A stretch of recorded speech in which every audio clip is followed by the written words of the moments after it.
ketika Bang Aris Setiadi itu mau diangkat jadi wamen, awalnya kan nggak mau diangkat. Tetapi ketika Bang Aris ngamuk, mau keluar dari Pak Jokowi baru dikasih wamen. Apa ya, pemilihnya lebih besar daripada partainya. Ya, artinya memang kekuatan basis relawannya itu besar gitu, dukungannya itu. Bang Budi Aris Setiadi itu menjadi Menkominfo. Jadi persoalannya kalau hanya menyelesaikan persoalan BTS gitu ya, yang lain juga bisa kok gitu ya. Dia menyelesaikan kasus BTS, dia menyelesaikan bagaimana menghentikan judi online. Ya. Jokowi ini kan sangat menarik loh. Dia menunjukkan loh, gue ini bukan petugas partai, saya ini petugas rakyat. Nasdem akan ngomong lah, apa pertimbangan kok kasih partai itu? Kalau kemudian yang dapat PDI Perjuangan pasti orang ini nambah kursi partai lain. Hari ini dia bikin netral, gua kurangin jatah parpol, gua kasih kepada ketua relawan.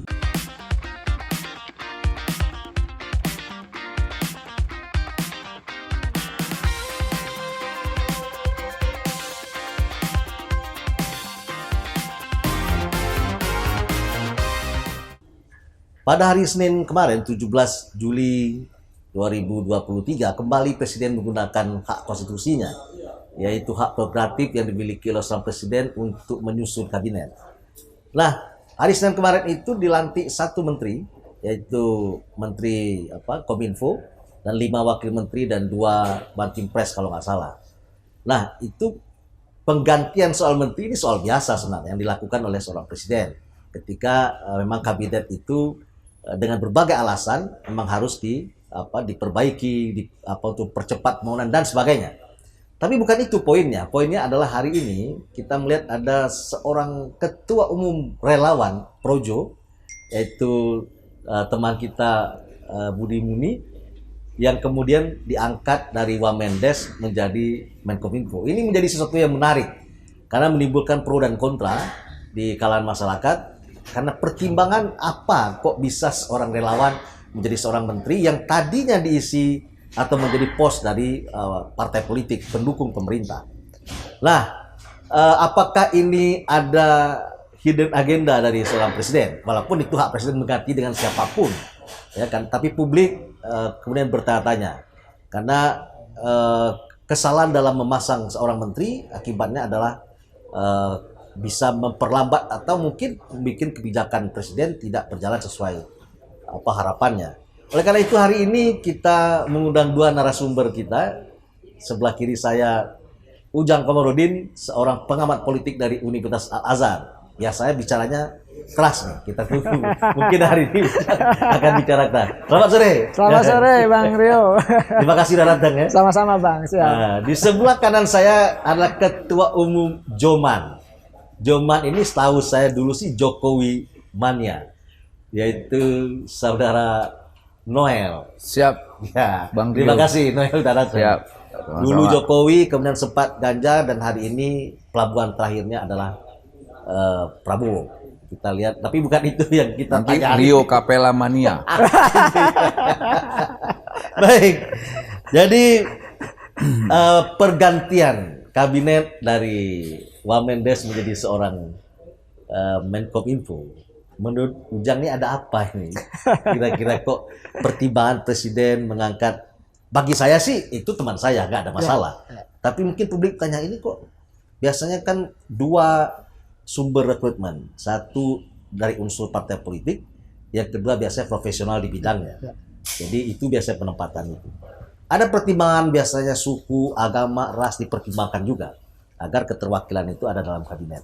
Nah, menurut Ujang ini pertimbangan apa nih presiden kita mengangkat Budi Muni? Terima kasih Bang Rio ya. Ya. Saya melihat ada beberapa pertimbangan. Pertama, kelihatannya Pak Jokowi punya agenda.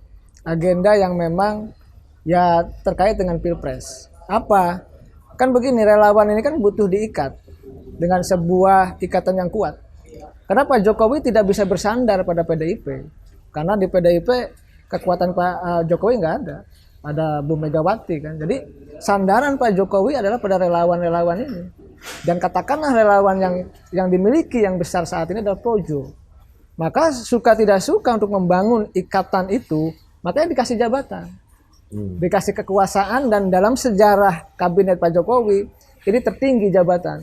Karena sebelumnya kan biasanya relawan Bang Nul gitu kan, itu kan Komisaris. komisaris ya kan, bahkan Bang Ari juga kan wamen sebelumnya gitu, wamen des. Artinya ini sebuah fenomena di mana Pak Jokowi ingin memperlihatkan bahwa ketika mengasih jabatan tentu ada kompensasi. Ikut saya dong nanti, ya kan?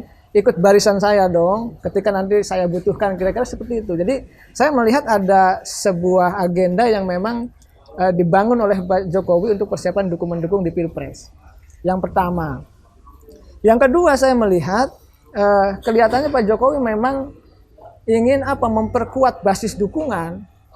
Karena begini, presiden yang tidak, katakan bukan ketua umum partai, ini kan dalam konteks politik kewenangannya kan agak sulit untuk bisa mengkondisikan walaupun memang bisa jadi Pak Jokowi mengendalikan Partai Golkar dalam genggamannya. Partai-partai lain pun bisa jadi disandra gitu ya, dengan persoalan-persoalan hukum gitu, ketua umumnya. Bisa saja arah dukungan itu pada Pak Jokowi bisa. Tetapi relawan ini kan bagi Pak Jokowi sebuah kekuatan. Bagaimanapun, Bang Nul merasakan itu sebagai sebuah kekuatan yang memang harus dijaga, yang harus dipelihara atau di-maintain ya, sehingga tadi kebersamaan itu harus terus terbangun. Nah kalau itu dilakukan, maka Pak Jokowi ya bagaimanapun akan kuat akar ya dalam konteks hubungan dengan relawan itu. Karena basis relawan Pak Jokowi tadi ya, kalau Pak Jokowi tidak bersandar pada relawan itu ya Pak Jokowi akan bersandar ke mana lagi? Dengan PDIP hubungannya naik turun, panas adem kan.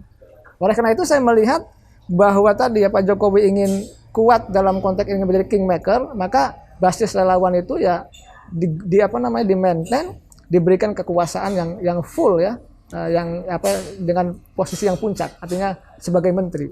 Yang ketiga saya melihat Pak Jokowi ini kan bagaimanapun seorang presiden yang pemilihnya lebih besar daripada partainya. Ya, artinya memang kekuatan basis relawannya itu besar gitu, dukungannya itu. Oke. Nah, oleh karena itu ya Pak Jokowi perlu untuk tadi menjaga relawan ini agar tetap dalam dukungannya. Ketika saya masih ingat, ketika Bang Ari Setiadi itu mau diangkat jadi wamen, awalnya kan nggak mau diangkat. Tetapi ketika Bang Ari ngamuk, mau keluar dari Pak Jokowi baru dikasih wamen. Nah, ikatan memberikan jabatan menteri itu bagian ikatan daripada itu gitu. Karena dalam politik salah satu ikatan untuk mengikat orang adalah dengan jabatan itu. Tidak ada kata lain.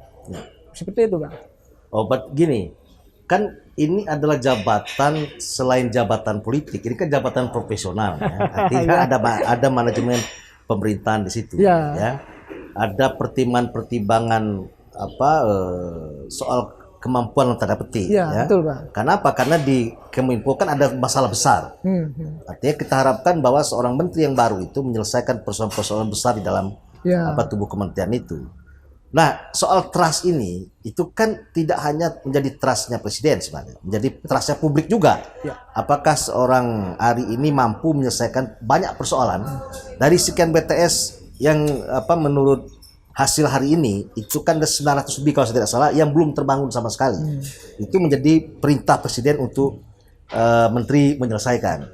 Nah, itu yang kemudian diragukan dalam waktu setahun ini. Nah, kalau pertimbangannya mengikat, kan sebenarnya lebih gampang mengikat partai politik, ya. Dia bisa tidak berikan kepada Nasdem, tapi bisa memberikan kepada parpol lain misalnya. Yang mungkin paling dekat ya PDI Perjuangan atau Golkar atau Gerindra yang hari ini si Sandi malah nyebrang ke P3. Jatah Gerindra tinggal satu nih. Kalau kita lihat bahwa Sandi itu masuk menjadi menteri, pertimbangannya adalah masuk mewakili Gerindra karena Menteri Perikanan dan Kelautan diganti, kan gitu. Apa cuman soal bahwa mengikat relawan, yang relawan ini mohon maaf uji elektoralnya belum terbukti juga gitu ya. Artinya masanya cair, kemudian bisa tiba-tiba membludak, mengumpulkan 100.000 orang bisa. Tapi mengikat dia dalam suatu ikatan elektoral kan perlu diuji ini.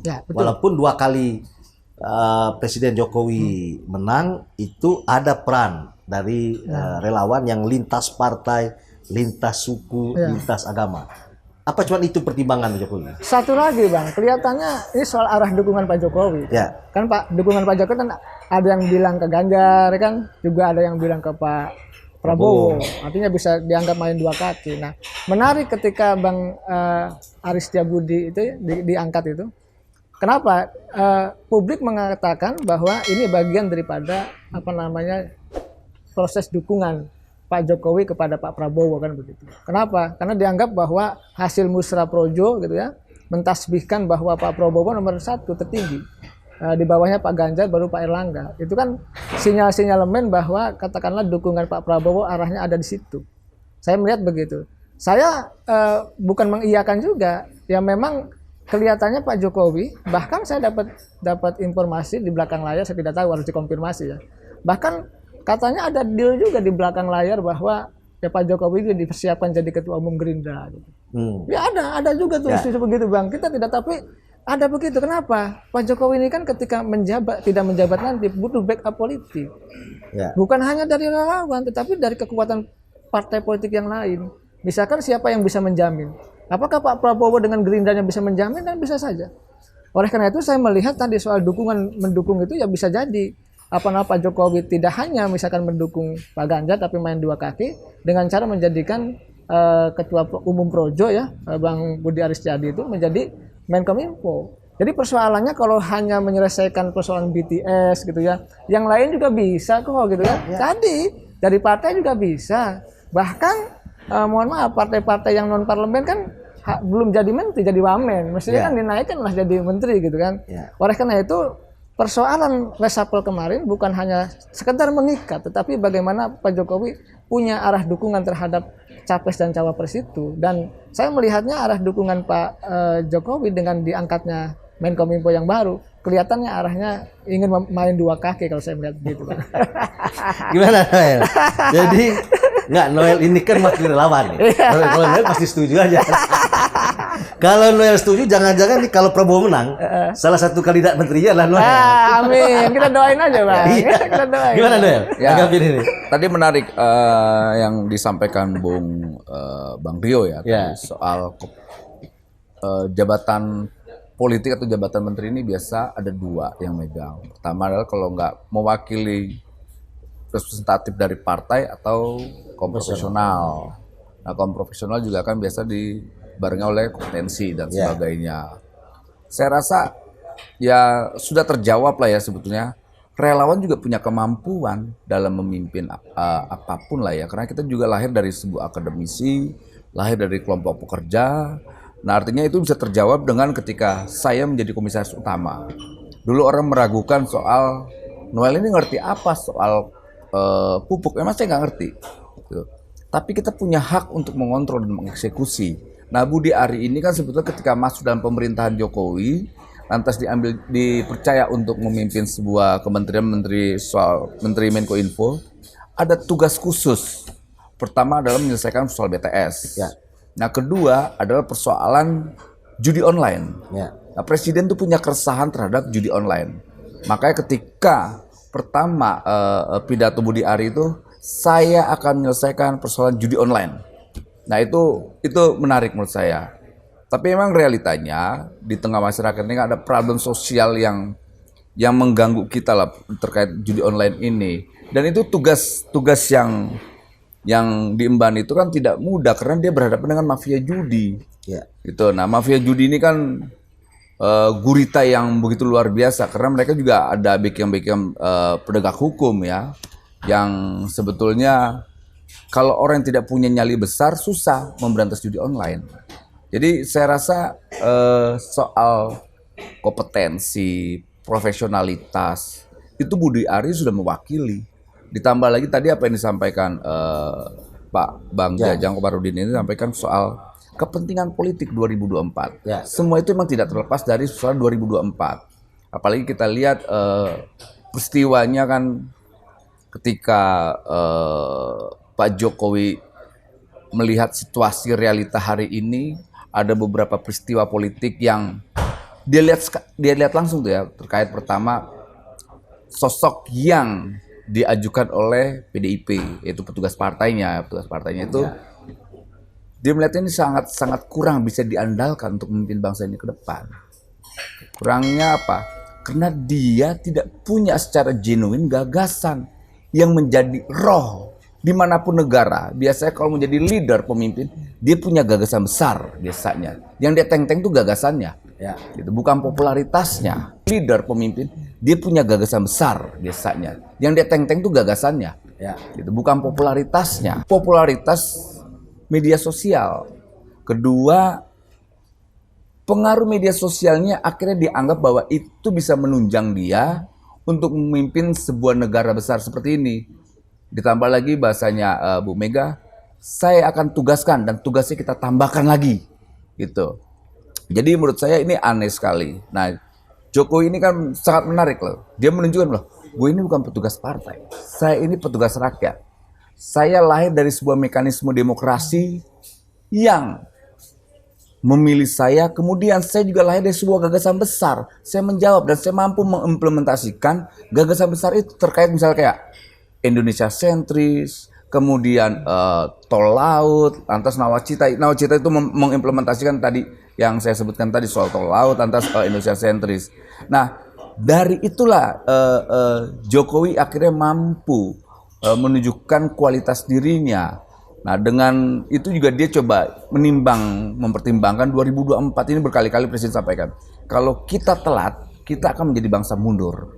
13 tahun kita terlambat, kita akan menjadi bangsa mundur. Itu mengingatkan memori kita atau mengingatkan siapapun, ayo dong bicara tentang masa depan bangsa ini. Nah, siapa yang bisa mengawal masa depan ini atau siapa yang bisa menjaga legasi ini? Ini soal bukan ansi kekuasaan, tapi persoalan legasi. Legasi bangsa ini, masa depan bangsa ini harus dikasih ke siapa? Ke Anies Baswedan kah?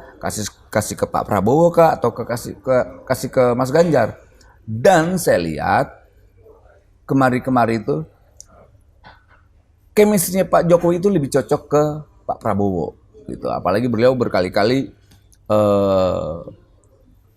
menyampaikan pandangan-pandangannya yang secara eksplisit itu menurut saya menarik sekali. Misalnya kayak dia bilang, pernah beliau sampaikan 2024 nanti jatah Pak Prabowo. Itu kan secara vulgar lah. Berkali-kali juga beliau jalan, lantas berkali-kali juga beliau menyampaikan pandangannya soal Pak Prabowo. Ditambah lagi kemarin ada pernyataan dari politisi senior Effendi Simbolon. Ada lagi aktivis 98 kemarin Budiman Sujatmiko. Nah, banyak peristiwa-peristiwa hari ini saya lihat arah muaranya itu tidak lepas untuk menuju 2024 nanti. Jadi apa yang Pak Jokowi lakukan saya rasa ada semacam kekhawatiran. Jangan sampai apa yang sudah dia bangun itu akan menjadi kayak Monas, monumen nasional yang mangkrak. Itu dia tidak mau kasus Hambalang terulang. Apalagi soal IKN, itu dia khawatirkan sekali. Dia mencari orang yang bisa, yang dia percaya. Ganjar tidak bisa dipercaya. Menurut pandangan saya yang saya lihat dari apa yang dilakukan Pak Jokowi. Terkait misalnya U20, dia berani tuh ngelawan kebijakan Pak Jokowi tuh. Dia lawan tuh kebijakan Jokowi. Bentuk perlawanan Jokowi kan santai aja. Gitu. Kedua, ketika dia dipanggil ke Batu Tulis, ada komunikasi dengan Pak Jokowi? Nggak ada. Banyak ketersinggungan-tersinggungan Jokowi yang dilakukan oleh Mas Ganjar sebetulnya. Apalagi kemarin ini terkonfirmasi. Saya tanya oleh kawan-kawan saya di Solo, kenapa kawan-kawan relawan Jokowi dan relawan Gibran mendeklarasikan Pak Prabowo? Jawaban mereka, ini arah dan amarah. Nah, diartiin aja tuh arah dan amarah. Gitu. Jadi sampai titik itu, gitu loh, ungkapan itu terhadap Bu Mega atau PDIP lah ya, atas pendekatan politik yang menurut pandangan kawan-kawan relawannya Mas Gibran dan Pak Jokowi di Solo ini udah keterlaluan, terlalu meng-underestimate-nya, sudah tidak ini lagi lah katanya, udah tidak bisa dimaafkan. Makanya tadi mereka bilang ini arah dan amarah. Ditambah lagi kemarin Mas Gibran tadi jadikan jurkam apa, mereka makin tersinggung tuh. Jokowinya sudah direndahkan, anaknya dihina, relawannya direndahkan, sekali ada Prabowo menyalonkan, mereka juga rendahkan. Kok ini jadi ada semacam keangkuhan secara politik. ada keangkuhan sebagai orang yang merasa paling ideologis, dan ini keangkuhan ideologis ini kan bahaya. Akhirnya apa? Yang timbul bukan watak demokratiknya, tapi yang timbul kecenderungan lebih fasistik, gitu loh. Ideologi fasis yang terlihat. Kenapa? Fasis itu ideologinya dia adalah sumber kebenaran. Di luar dia tidak ada yang benar. Itu kerangka dalam pemikiran fasis ya, nggak mungkin dalam konteks ideologis yang sangat demokratik. Demokrasi kan melihat sebuah perbedaan itu hal yang lumrah dan kekayaan, tapi kan ini tidak. Dan itu tergambar dan termanifestasi ketika banyak pernyataan-pernyataan yang terlihat dan terlontarkan di depan publik seakan-akan mereka yang paling benar kayak gitu. Dan itu kita rasakan sekali.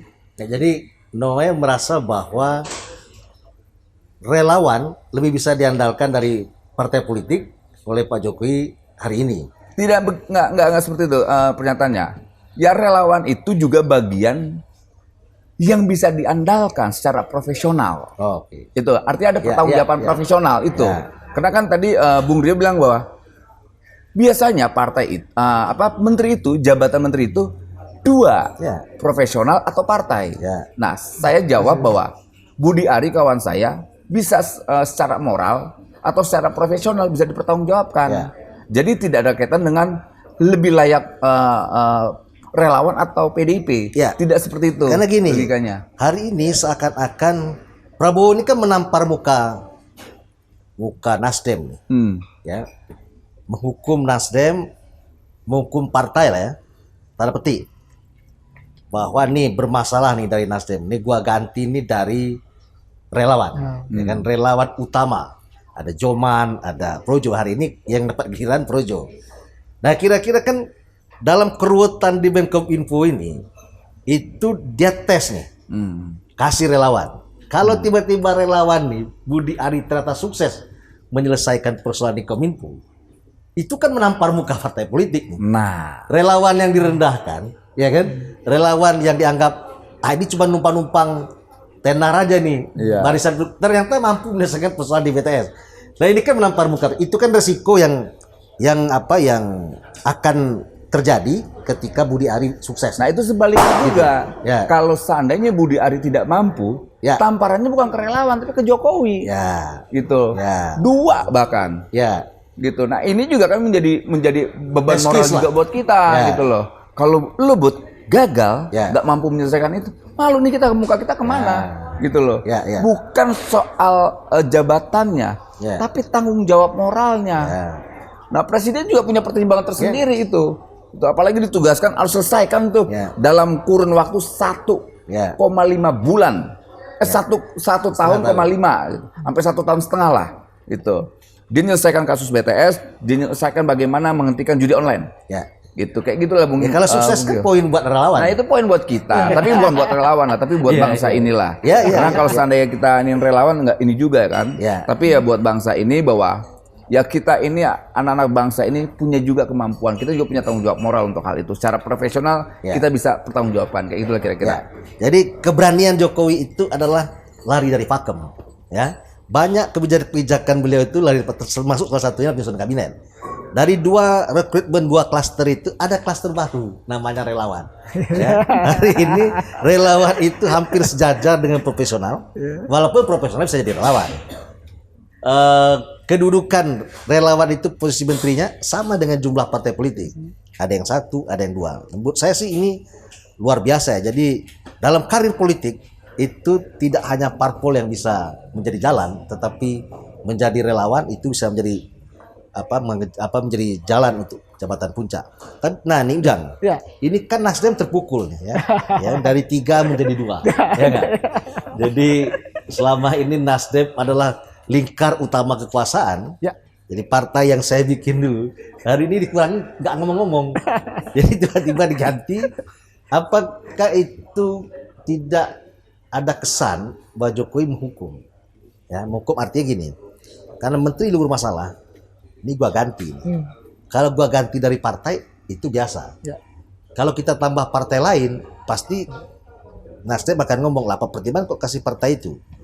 Kalau kemudian yang dapat PDI Perjuangan, pasti orang ini nambah kursi partai lain.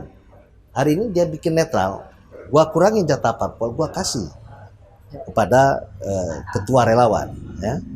Nah, menurut Ujang nih, itu bisa nggak mempengaruhi elektoral Nasdem dalam tanda petik ya? Ya. Apalagi dan partai lain, apalagi beberapa menteri sudah dipanggil nih. Ada yang dipanggil KPK, ada yang dipanggil kejaksaan, dan presiden ngomong, apakah akan ada reshuffle berikutnya? Ya. Dia ngomong nggak ada jaminan nggak ada reshuffle. Ya. Bisa terjadi reshuffle lagi. Artinya reshuffle itu terjadi karena memang harus mengisi, ya, menteri-menteri yang mudah-mudahan tidak ada masalah. Tapi kalau bermasalah akan diganti lagi.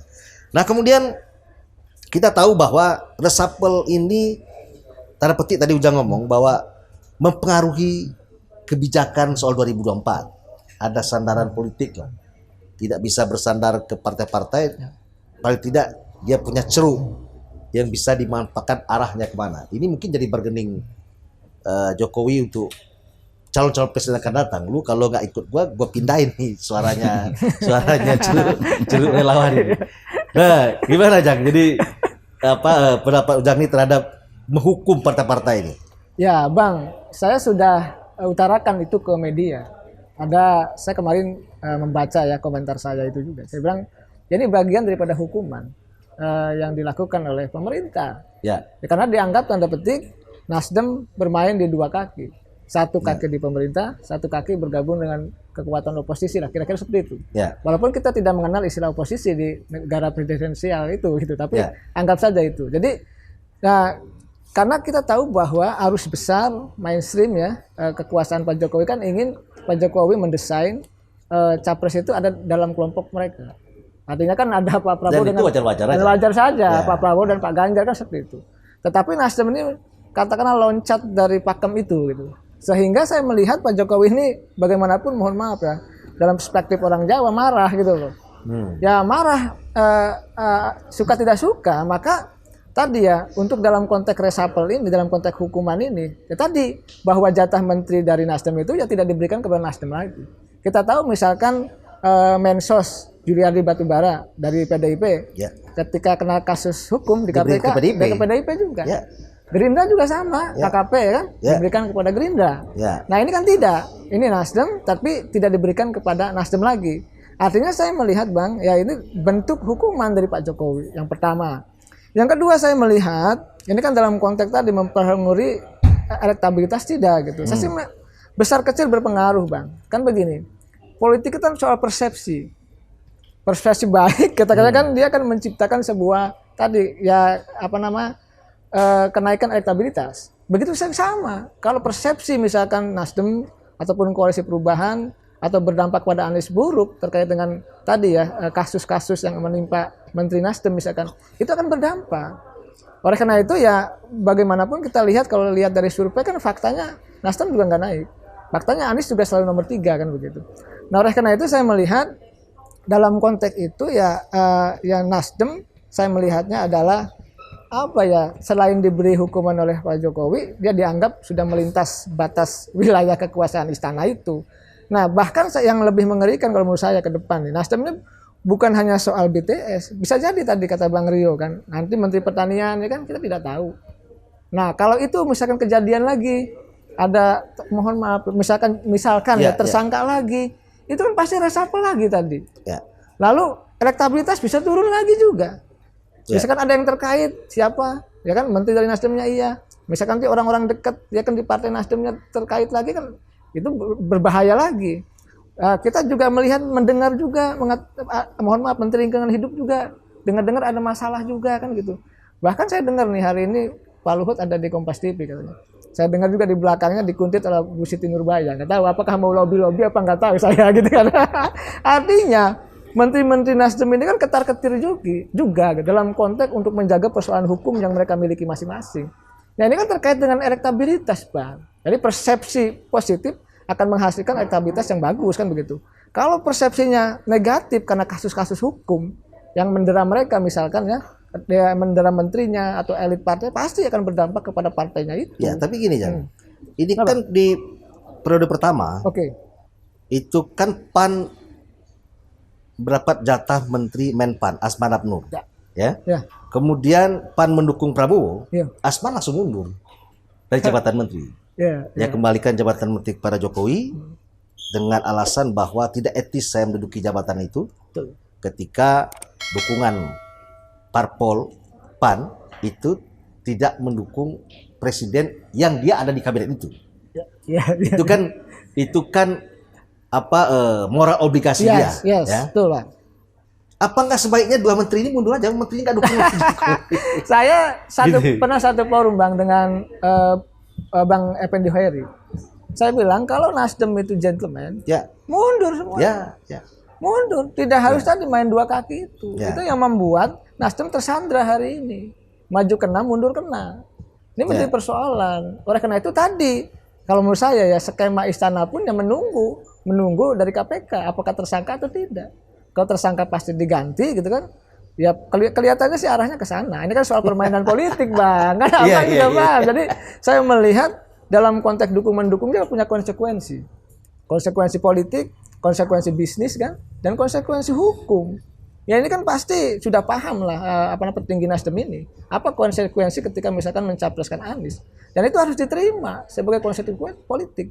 Kita tahu bahwa ya Nasdem di periode pertama kan sangat berkuasa, sangat powerful gitu ya dalam konteks kebijakan negara dan sangat loyal. Tetapi ketika katakanlah di tengah-tengah ya periode Jokowi kedua kan sudah berbeda dukungan, berbeda kepentingan sehingga tadi ya arus istana dengan arus Nasdem berbeda ya bertentangan. Oleh karena itu tadi di politik punya konsekuensi dalam konteks apapun. Saya melihatnya Bang dalam konteks ini kalau Nasdem terus gitu ya gaspol mendukung Anies ya tadi akan dicicil tuh persoalan nanti reshuffle kan menterinya pasti saya meyakini seperti itu Bang.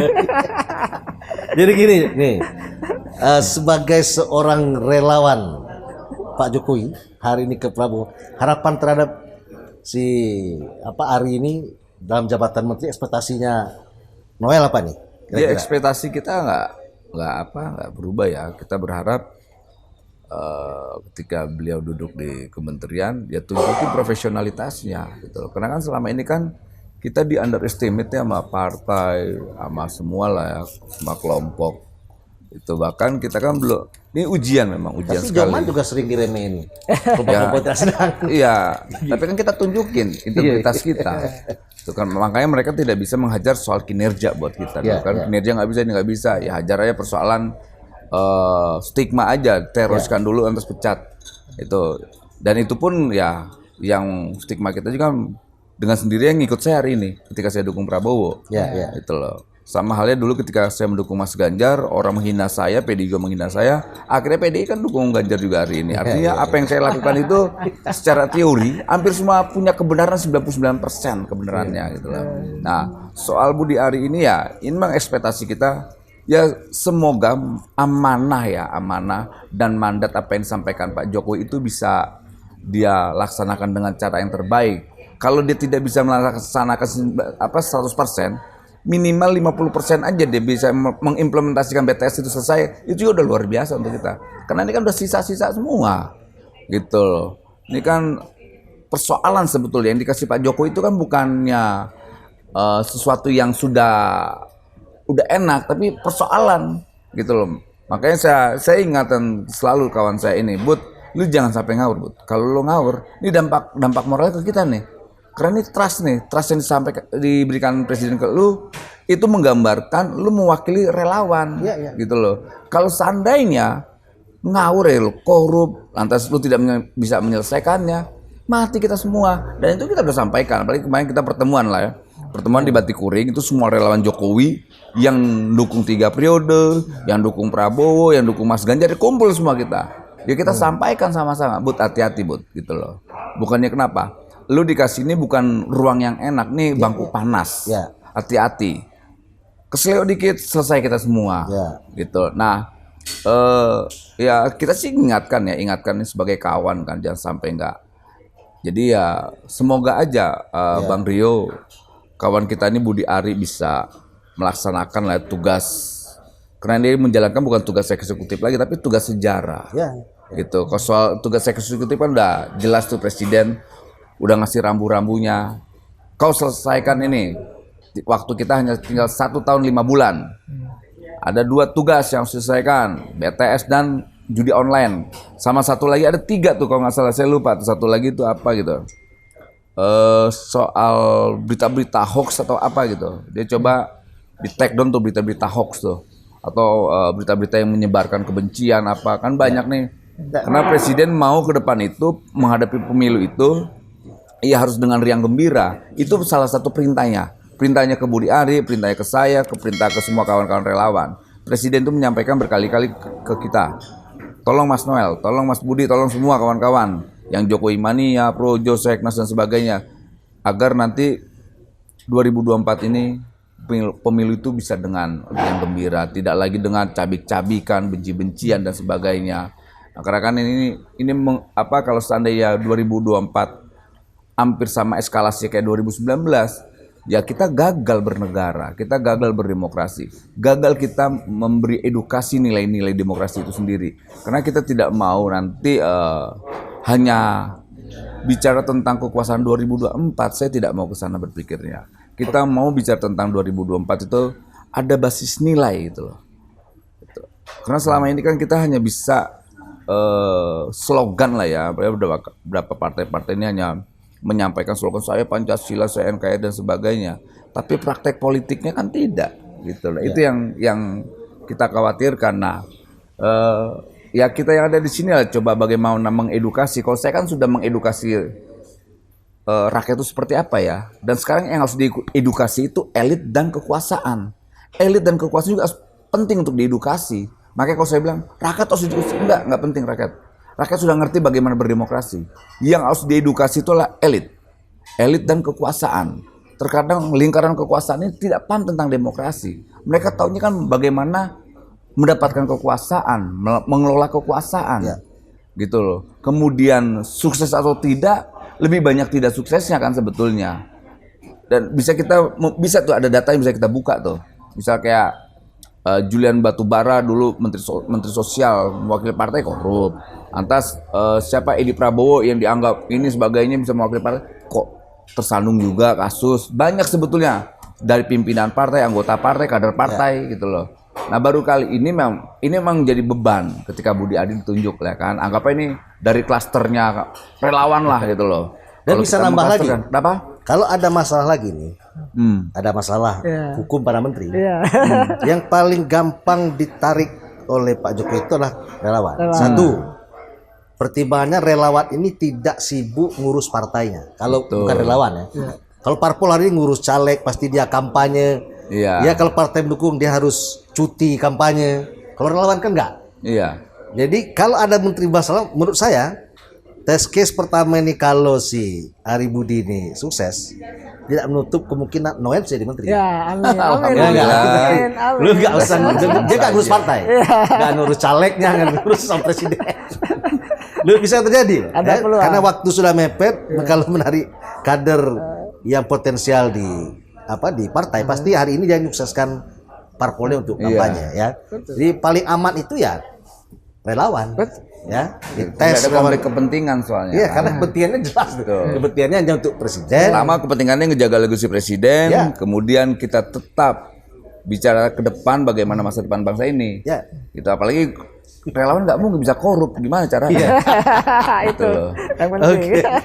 Gimana Jak? Closing statement Jak? Ya, lihat apa kabinetnya, apakah ini dianggap bahwa resapel terburuk misalnya karena memasang relawan, atau ini benar ini canggih nih permainan Jokowi? Kalau saya out of the box ya Bang. Kan begini, anak bangsa siapapun dari partai politik, profesional ya, entah relawan kan harus diberi kesempatan. Karena ada masalah besar di Kemeninfo kan harus diselesaikan. Mungkin Pak Jokowi percaya ke relawan. Tadi kata Abang, partai politik sibuk ya kan, profesional mungkin sudah ada tempatnya tadi ya, sudah banyak. Maka relawannya dikasih kesempatan itu. Jadi saya melihat begitu, relawan ini kan anak bangsa yang mereka juga katakanlah mau berjuang untuk bangsanya. Jadi saya melihatnya out of the box. Baru pertama kali kan relawan dalam sejarah menjadi menteri. Nah saya berpikirnya begini Bang. Kalau tadi saya melihat gini, kalau sukses Bang Nur katakan bahwa itu menjadi percontohan, pilot project ya, bahwa nanti nama besar relawan juga akan berkibar. Tapi begitu juga sebaliknya. Tetapi yang lebih penting lagi bagi saya adalah sebenarnya bagaimana mau maksimalkan siksa waktu ini gitu ya untuk bekerja terbaik gitu Bang.